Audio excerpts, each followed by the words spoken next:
Soal Fufu Fafa, Mahfud MD sebut jika terbukti milik Gibran, bisa jadi alasan kuat pemakzulan Wapres. Kalau Gibran memang pemilik akun Fafa, ya memang kenapa? Adakah tindakan kriminal yang dilakukannya saat dia menggambarkan Prabowo sebagai misalnya perwira pecatan dan memiliki anak yang melambai? Itu memang kurang ajar, tapi itu bukan kejahatan. Kalau itu memang ditulis Gibran, itu sangat mungkin dilakukan dalam konteks pertarungan Jokowi versus Prabowo yang luar biasa tajam di masa itu. Dan yang harus diingat, itu adalah postingan 1 dekade lalu. Sesuatu yang dilakukan di masa lalu. Mengungkitnya kembali sekarang dan bahkan berharap bahwa itu bisa digunakan untuk membangkitkan kemarahan Prabowo sehingga dia membatalkan diangkatnya Gibran sebagai wakil presiden, ya jelas menjijikkan. Kalau Gibran memang pemilik akun Fafa, ya memang kenapa? Harusnya Bapak ini tanya dulu ke Gibran. Kalau akun emang punya Gibran, kenapa nggak diakuin? Kenapa nggak klarifikasi? Kenapa malah Bapak yang sibuk klarifikasi? Itu jawab dulu, baru nantang-nantang masyarakat kayak gini. Adakah tindakan kriminal yang dilakukannya saat dia menggambarkan Prabowo sebagai misalnya perwira pecatan dan memiliki anak yang melambai? Itu memang kurang ajar. Tapi itu bukan kejahatan. Bukan kejahatan. Kalau itu memang ditulis Gibran. Dua hinaan ini masuknya apa nih? Fakta, hoax, fitnah. Nanti kalau fitnah, kalau hoax kan bisa tuh penyebar hoax, berarti ujaran kebencian bisa, pencemaran nama baik bisa. Di smart. Kalau Fufu Fafa itu benar diungkap dan benar itu menyangkut Gibran, itu sudah jadi alasan yang sangat kuat untuk itu ya. Jadi itu bisa, tetapi itu kan tidak mudah. Gini syaratnya, itu harus melalui beberapa lembaga. Satu, begitu surat masuk, itu harus diproses di internal DPR. Ya, nanti pimpinan DPR itu membuat apa disposisi, tolong nih dibahas dong kepada komisi apa, kepada balik atau apa, atau bisa juga kepada agar semua fraksi menanggapi ini. Gitu mekanisme kan? Internal di DPR. Internalnya. Ya? Oke. Ya, internal DPR. Lalu sudah itu, kalau memang dianggap memenuhi syarat, harus ada sidang DPR yang dihadiri minimal 2/3. Paripurna biasanya? Iya, paripurna. Paripurna ya? Iya, untuk menyatakan ini diteruskan apa tidak. Kemudian, kalau hadir 2/3 harus disetujui oleh 2/3 dari yang hadir. Ya, 2/3 per 2/3. Jadi di situ aja kalau melihat konfigurasi koalisi dan oposisi sekarang, itu kan sulit. Keburukan dia dihitung di dalam konsep noblesse oblige. Presiden noblesse oblige, Ketua Mahkamah Konstitusi noblesse oblige, Wakil noblesse oblige. Artinya dia tidak boleh menyembunyikan satu perbuatan tercelah. Jadi kalau baru ditemukan sekarang, kalau yang kemarin dia lakukan, tempus delictinya, locus delicti enggak berlaku prinsip itu di dalam kondisi noblesse oblige, nobility, kemuliaan. Orang mulia itu nggak boleh berbohong. Jadi itu prinsipnya. Kenapa? Itu sama aja dengan, ya itu barang lama, iya, tapi itu bukti baru tentang hal yang lama. Prinsip novum juga begitu. Seandainya diketahui ketika pendaftaran bahwa itu adalah Fufu Fafa, pasti tidak diterima pendaftaran itu. Iya, tapi waktu itu kan nggak diketahui, baru sekarang. Justru kalau sekarang, maka kebohongannya berlapis. Begitu cara melihat kondisionalitasnya itu. Saya pemain medsos, jadi saya kenal omongan orang-orang buzzer-buzzer yang kalau ngomong ngacak segala macam, ya elah yang dibikin Fufu Fafa mah kagak ada apa-apanya gitu ya. Saya mau bilang, tapi itu dengan asumsi kalau Fufu Fafa itu adalah Gibran. Saya sendiri nggak percaya.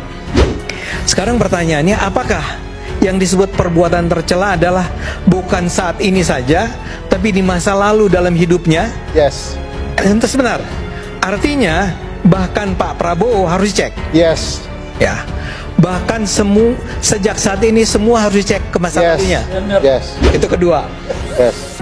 Ketiga, apakah ngeledek di medsos? Ngeledeknya sih rada kurang ajar, tapi itu kan gaya Ray Rangkuti, misalnya kayak Rocky bilang dungu gitu ya, itu adalah perbuatan tercela nggak? Nggak Enggak. Saya mau bilang itu perbuatan tercela enggak? Itu ketiga. Menurut saya enggak. Satu, beliau belum salah soal dilakukan. pendapat Wiranto. Pak Wiranto mengatakan bahwa istana menampung seluruh aspirasi, tidak ada penolakan. Kedua, tentu saja MK itu tidak bisa menafikan putusan MK.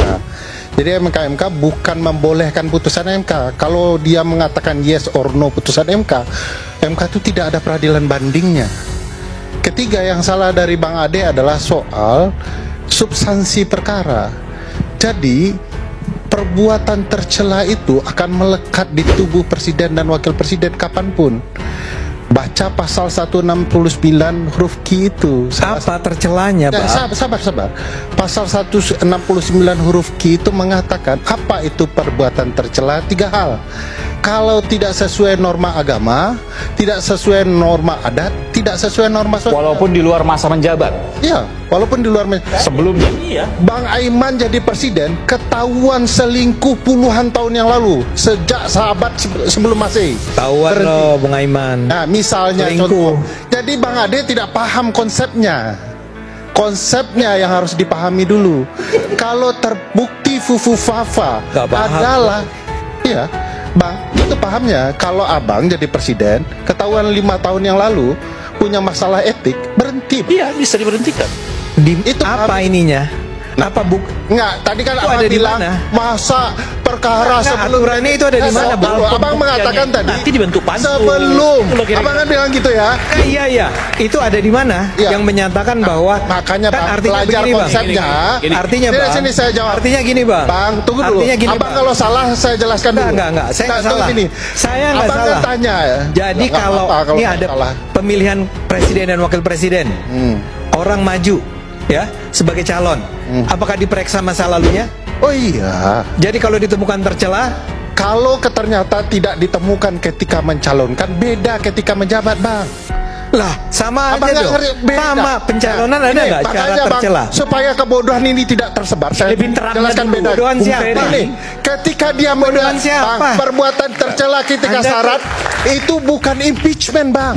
Bukan, siapa yang bilang impeachment? Nah, makanya Abang Anda kan ini bilang- mulai ngarang-ngarang.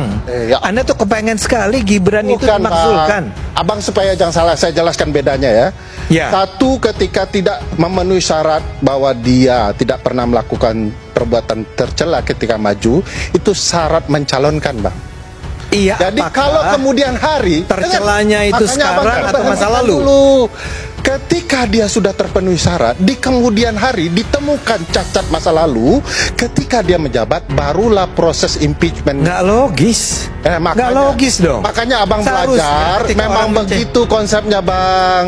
Konsepnya memang begitu. Oke, Kata baik. Rocky, biar gue terangin katanya. logis tidak logis menurut Abang, itu logis. Kita dengarkan nanti No. Bung Rocky akan Solo itu minus 1,74%.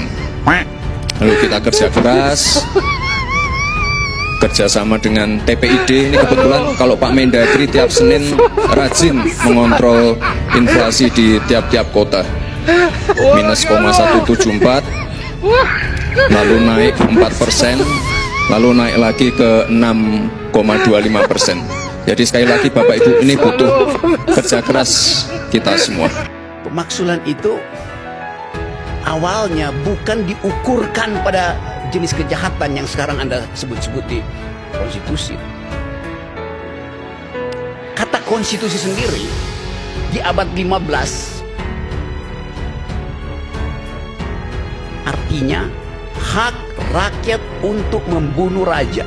Anda bayangkan, sebelum ada revolusi Prancis 200 tahun, 400 tahun sebelum revolusi Prancis, 200 tahun, 15 sekian tambah 17, 200 tahun.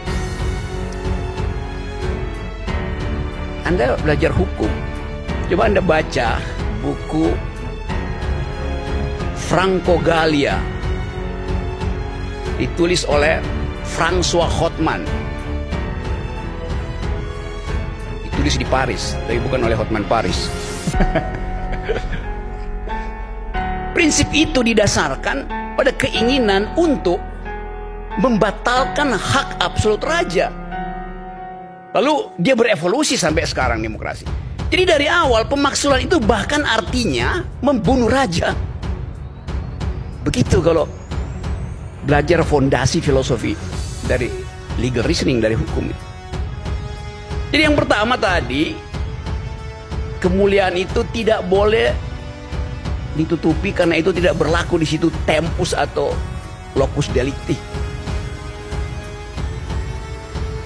Mantan Menteri Politik, Hukum, dan HAM RI, Menko Polhukam, Mahfud MD menanggapi soal akun Kaskus dengan nama Fufu Fafa di tengah wacana pemakzulan Wakil Presiden RI Gibran Rakabuming Raka.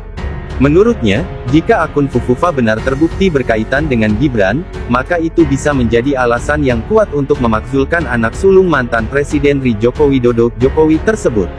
Hal ini dia sampaikan dalam tayangan terus terang yang diunggah di kanal YouTube pribadinya, Mahfud MD Official, Selasa tanggal 10 Juni tahun 2025. Kalau Fufu Fafa itu benar diungkap dan benar itu menyangkut Gibran, itu sudah jadi alasan yang sangat kuat untuk itu gitu ya, jelas Mahfud MD. Meski Fufu Fafa bisa jadi alasan yang kuat jika terbukti, kata Mahfud MD, pemakzulan tetap berlangsung dengan tidak mudah. Jadi itu bisa, tetapi kan tidak mudah, tambahnya. Syarat pemakzulan. Kemudian, Mahfud MD memaparkan beberapa syarat proses pemakzulan presiden maupun wakil presiden yang secara konstitusional bisa dilakukan satu paket maupun sendiri-sendiri. Diketahui, saat ini surat berisi desakan pemakzulan Gibran Rakabuming Raka dari Forum Purnawirawan TNI tertanggal 26 Mei tahun 2025 tersebut kabarnya sudah sampai di Dewan Perwakilan Rakyat RI, DPR. Wakil Ketua Komisi 13 DPR fraksi Partai Demokrasi Indonesia Perjuangan PDIP Andreas Hugo Pareira mengatakan, surat dari Forum Purnawirawan Prajurit TNI yang meminta pemakzulan Wakil Presiden Gibran Rakabuming Raka akan dibacakan dalam rapat paripurna, dilansir kompas.com. Namun, Mahfud MD mengingatkan, proses di DPR pun tidak akan mudah, lantaran sebagian besar anggota merupakan pendukung Kabinet Prabowo Subianto, Gibran Rakabuming Raka. Gini syaratnya itu harus melalui beberapa lembaga. 1. Begitu surat masuk itu harus diproses di internal DPR. Nanti pimpinan DPR itu membuat disposisi, tolong nih dibahas dong, kepada komisi, kepada balik, atau bisa juga kepada semua fraksi untuk menanggapi ini, jelas Mahfud. Mekanisme internal di DPR. Sesudah itu, kalau memang dia pakai syarat harus ada sidang paripurna DPR yang dihadiri minimal 2/3 untuk menyatakan ini diteruskan apa tidak, paparnya. Kemudian kalau hadir 2/3, harus disetujui oleh 2/3 dari yang hadir. Jadi di situ aja, tambahnya. Kalau melihat konfigurasi koalisi dan oposisi sekarang itu kan sulit. Karena, jangankan untuk mencapai 2/3 yang hadir atau menyetujui gitu, untuk mencapai 1/3 aja susah, lanjutnya.